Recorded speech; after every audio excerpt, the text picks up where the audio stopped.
In today's video, we dive into 6 shocking winter sports tragedies that left the community stunned and grieving. From a sudden ice collapse crushing a climber to a runaway avalanche burying a snowboarder alive, these disasters show how quickly adrenaline-fueled passion can turn deadly. It was January 2nd, 2015. Ouray Ice Park stretched below like nature's frozen cathedral, its walls gleaming with deadly beauty. The Colorado Gorge had reopened that morning after a week of brutal temperature swings, the kind that turns solid ice into a ticking time bomb. By noon, a climber dotted the frozen waterfalls like an ant on glass, unaware that this was a fatal mistake. Eric Langston stood at the base of Pico the Vic, a 120-foot vertical wall of ice that had earned respect from every serious climber who'd faced it. At 34, the former Army combat medic turned wilderness guide had survived 2 tours in Afghanistan. He'd built a following online with his free solo ice climbs, climbing ice cliffs with no ropes and no safety net, just tools. GoPro footage narrated in that calm, practiced voice that made the impossible look routine. His confidence was forged through 7 years of mastering perilous climbs without incident, trusting instincts over posted warnings. Like when he famously completed a solo ascent on a notoriously unstable ice face in Canada without hesitation. This bred a mindset where caution sometimes gave way to calculated risk, believing his skill and knowledge would keep him safe even when conditions were unpredictable. Today, he planned something special, a complete free solo ascent filmed from multiple angles.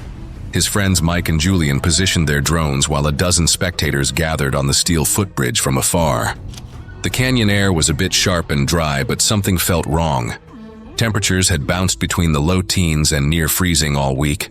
Warning signs about ice instability were posted at the visitor center, but Eric never stopped to read them. Experience, he believed, was his safety net. The ascent began flawlessly. Swing, kick, pause. The helmet-mounted GoPro captured every methodical movement as Eric worked his way up the frozen waterfall. 15 minutes in, halfway to the top, his rhythm was perfect. Then came the sound, a soft tink that echoed through the gorge. Eric's right tool had found a hidden fissure, a crack spider webbing across the entire ice face. He shifted his weight, trying to free the tool. From the drone footage, you can see it happening, a lightning-shaped fracture spreading beneath his boots like a breaking windshield. The ice was failing. Then a loud crack. Eric looked up, eyes widening in the split second before disaster struck. The GoPro caught that moment of realization, the instant when experience meets helplessness. Then, Pico the Vic betrayed him completely. 2 tons of layered, thaw-weakened ice peeled away like a breaking wave. The helmet cam jolted violently before cutting to black. Screams erupted from the bridge as blue-white sheets tumbled down, burying Eric in a tomb of shattered crystal. His friends tried scanning with drones, but the debris field looked like a war zone. Chunks of ice stacked 6 feet deep, each piece sharp enough to kill. In rising panic, they called 911. Search and rescue arrived within an hour, but took another hour more to reach Eric due to unstable debris and worsening weather. When they found him, his body was beyond recognition. Limbs mangled, insides spilled. The GoPro casing was destroyed, but its memory card survived, holding his final moments. Eric Langston's funeral in Bozeman drew over 50 mourners. Soldiers, climbers, clients, family. His parents said he died doing what gave him peace. Pico the Vic was temporarily closed, reclassified as unclimbable when conditions turned dangerous. The bridge where people once cheered is now a place visitors stop and stare into the gorge, searching the frozen depths for any sign of what happened. It was March 11, 2016. The Chugach Mountains stretched endlessly across Alaska's frozen wilderness, their jagged peaks cloaked in a heavy gray sky. Late winter had left the snowpack unstable, an invisible threat lurking beneath the pristine surface. Below, a helicopter hovered, ready to drop 3 riders into the wild. What began as a day chasing the perfect shot would soon spiral into tragedy. Melissa Zhang lived for moments like this. At 29, the Vancouver-based snowboarder had carved out her place in the backcountry scene with cinematic runs that made death-defying descents look like art, a blend of surfing and skiing. Snowboarding involves descending snow-covered slopes on a single board, demanding both balance and nerve. Her YouTube channel was small but devoted. Each video a masterclass in controlled chaos. She'd recently landed a local sponsorship deal, raising the stakes for every run. In the backcountry, respect for the mountain wasn't optional. It was survival. Avalanche beacons, airbag packs, technical knowledge of terrain and snow science. Melissa understood it all. But understanding and controlling are two very different things. That day, the crew had a 3-hour window before the weather turned deadly. Gray skies dumped light snow while they prepped their gear. Helmet cams rolled, a drone hovered overhead for sweeping shots, and a photographer with a telephoto lens waited to capture every detail from afar. Everyone felt it, the mountain's quiet threat, the knowledge that one wrong move could trigger catastrophe. Melissa dropped first. Her board carved through the virgin snow, each turn a calculated risk, but the slope was steeper than it looked, and the snowpack hadn't settled. 10 seconds in, the mountain spoke, a deep whoomph that echoed through her helmet mic. The sound every backcountry rider fears, collapsing snow layers. Suddenly, the entire slope betrayed her. The slab avalanche broke free with terrifying speed. Drone footage captured Melissa's desperate fight for survival, cartwheeling violently down the mountain as tons of snow buried her screams. Her terrified voice faded into eerie silence as she vanished into the whiteout, leaving only the steady ping of her avalanche transponder. 80 agonizing minutes. That's how long it took her friends to reach her through shifting debris and aftershocks, all the while radioing for help. By the time they found Melissa, the mountain had claimed another victim.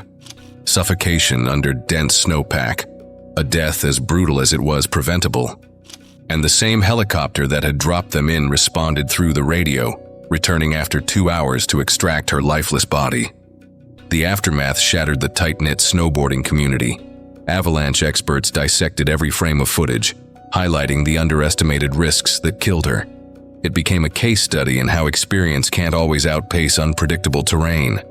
Melissa's funeral was held in Salt Lake City, where she'd spent her teenage years training. The chapel overflowed with family, friends, sponsors, and fellow riders who understood what it meant to live close to the edge. It was February 4th, 2017. Lake Placid's bobsled track lay silent in the pre-dawn darkness. Cold air bit through the morning stillness. The track refrozen overnight after a dangerous thaw. The U.S. skeleton team's tryout preparations were underway, and among the athletes preparing to hurtle headfirst down this icy gauntlet was a rising athlete who had no idea this would be his final run. Connor Donnelly lived for speed. At 21, the Syracuse native had traded his sprinter's spikes for a skeleton sled after a university recruiter spotted his explosive starts and ice-cold nerves. A winter sliding sport, skeleton involves hurtling headfirst down an icy track on a small sled, with athletes steering through subtle shifts in body weight. Connor had become a serious local team contender, gifted, intense, disciplined. That morning, Connor was scheduled for a timed solo run with a new sled. Engineers monitored remotely, watching real-time as their creation prepared to prove itself. The track was glass slick from the overnight refreeze, faster than usual, more dangerous. Safety staff were aware of this, so they positioned themselves at turns 8 and 12, just in case. But just in case wouldn't be enough. From the start, Connor's push-off was textbook perfect. His helmet cam caught every second, blades slicing in, body low, eyes locked with surgical focus as speed built fast. Each turn sharpened with precision, the sled carving clean lines through the ice. But even perfect starts can't outrun hidden flaws. At turn 9, he hit 65 miles per hour. That's when the camera began to shudder, tiny rhythmic vibrations creeping into the frame, almost imperceptible, but growing. Something beneath him had started to break, and it wasn't just the ice. Approaching turn 13, the wobble became a warning. Connor instinctively shifted his weight, trying to correct the slide, but the left runner gave way with a violent jolt, and without warning, the sled suddenly snapped left. In that fraction of a second, he fought the steering handles with everything he had, but physics was already in control. The sled slammed into the concrete lip of the ice wall, and Connor's body followed, shoulder first, then helmet, before the footage cut to a final chaotic blur. His limp body continued sliding, slamming into the crash padding while a live-streaming coach feed captured the sickening sound of impact before it cut to black. Medical staff and course officials reached him in seconds. They removed his helmet and tried to stabilize his body, but the damage was immediately clear. His neck was contorted at a fatal angle, and his chest remained still. One medic checked for a pulse, then quietly shook his head. Connor had died on impact. The funeral was held 5 days later in a small church outside Lake Placid. No press, no tribute videos, just family, teammates and coaches who knew the sound of his laugh and the weight of losing him. Post-crash analysis would reveal the killer. A microfracture in the left runner, invisible to the naked eye but exacerbated by the temperature shift. In the weeks after, governing officials issued a quiet rule change: mandatory runner inspections before each heat on older sleds. No one said it outright, but everyone understood. Connor's death had forced the system to admit it had failed. It was December 16, 2018.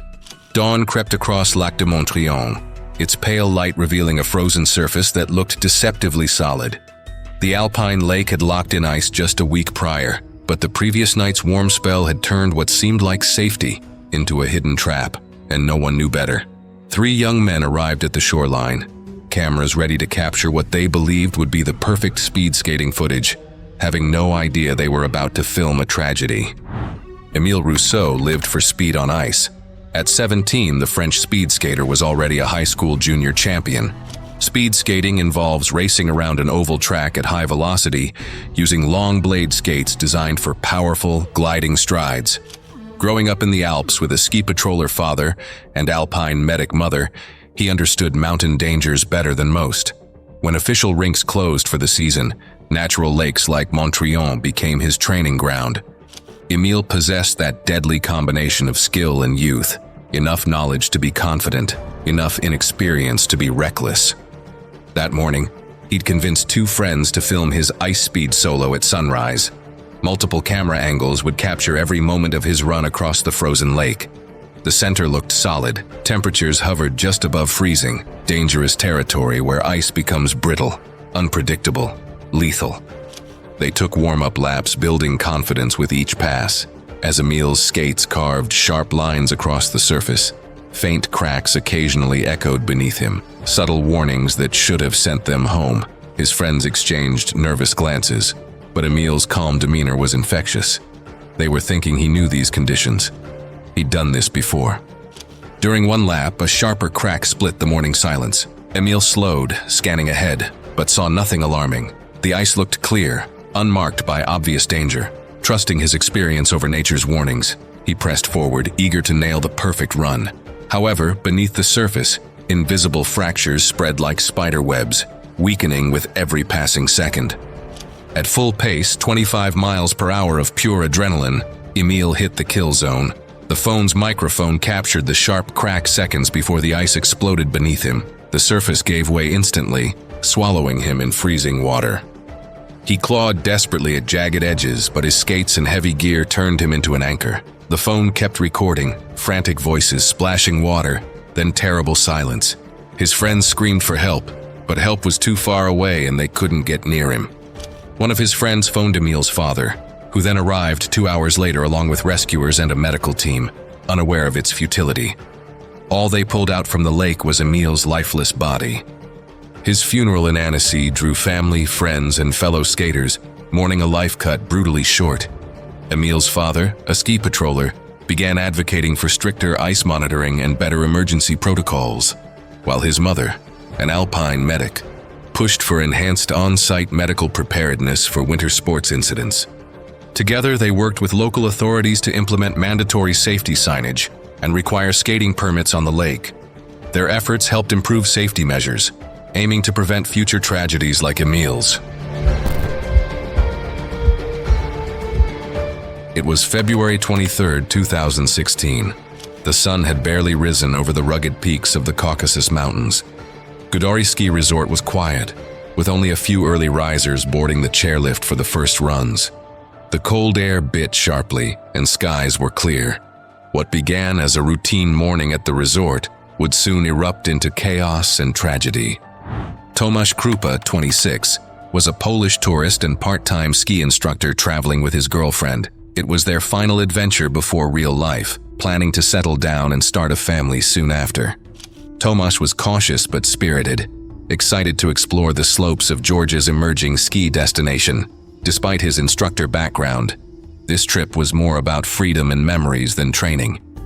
Gudari's chairlifts, cable systems that carry skiers and snowboarders uphill on suspended motor-driven chairs, were modern and operated with computerized control systems designed to detect faults and ensure passenger safety. But the lift's backup safety protocols relied on sensors that had recently malfunctioned without operators' knowledge. That morning, Tomasz and his girlfriend boarded the chairlift early, unaware that a critical sensor failure had disabled the system's ability to monitor motor speed and direction properly. Midway up the slope, the lift began to shudder.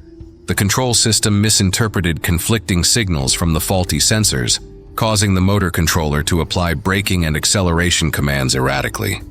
Riders felt violent jerks as the chairs unexpectedly accelerated in reverse, against normal operation. Bystanders on the ground started filming, recording the growing panic. Tomasz gripped the safety bar tightly as the lift lurched unpredictably. His chair swung wildly, tossing him side to side as fear overtook the initial confusion.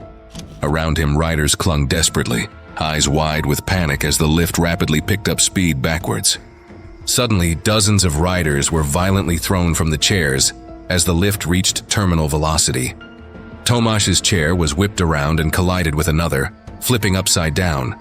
One of the videos showed Tomasz falling roughly 30 feet onto the icy ground below, landing headfirst with a sickening final impact. His girlfriend was thrown moments later into a snow patch, suffering a shattered pelvis. The scene was chaotic. Screams pierced the air, metal grinding noises echoed, and frantic cries in Polish and Georgian. The first emergency call came from a ski instructor who had witnessed the mechanical failure from a nearby slope. Resort medics and Georgian emergency services arrived within minutes, using snowmobiles and stretchers to reach the injured scattered across the slope beneath the broken lift. Multiple riders suffered severe injuries, compound fractures, spinal trauma, and concussions, but only Tomasz was killed. His body was repatriated to Poland 3 days later, but his girlfriend stayed in a nearby hospital, waiting for recovery. Survivors and families filed multiple lawsuits against the resort, citing gross negligence and inadequate maintenance oversight. Within a year, Gudari Ski Resort declared bankruptcy and permanently shut down its lift operations amid growing scrutiny. It was February 18, 2018. Morning shadows stretched across the halfpipe at Phoenix Snow Park in South Korea. The sky was deceptively clear, but wind gusts rolled through the venue, rattling camera rigs and distant flags. Official training hours hadn't begun. The course stood empty, except for one snowboarder perched on the lip, tightening his bindings in deadly silence. At 23, the Bend, Oregon native Jason "Jace" Montgomery was a rising freestyle talent known for relentless work ethic and fearless snowboarding switch tricks, where he descends snowy slopes on a single board, performing aerial tricks and technical maneuvers. He stunned his city's junior circuit by landing a switch triple cork, a tough jump where the rider launches backward, flips off axis, spins 3 times, and sticks the landing. Now invited to South Korea on a development program, Jace wasn't here to spectate. Driven by the opportunity, he was here to grab sponsorship deals. The plan was audacious: capture the first ever quad cork 1800 in junior competition. 4 flips, 5 spins. His coach and 2 filmmakers positioned themselves strategically on the fresh pipe center. 1 drone, 1 ground camera, 1 helmet cam to document what they believed would be snowboarding's next evolution. After 2 clean warm-up runs, Jace radioed to his team that he was ready for the big attempt. He had no idea he was signaling the start of something that would end his life. The wind was unpredictable but manageable, or so he thought. Jace dropped in low and fast, building more speed than his previous attempts.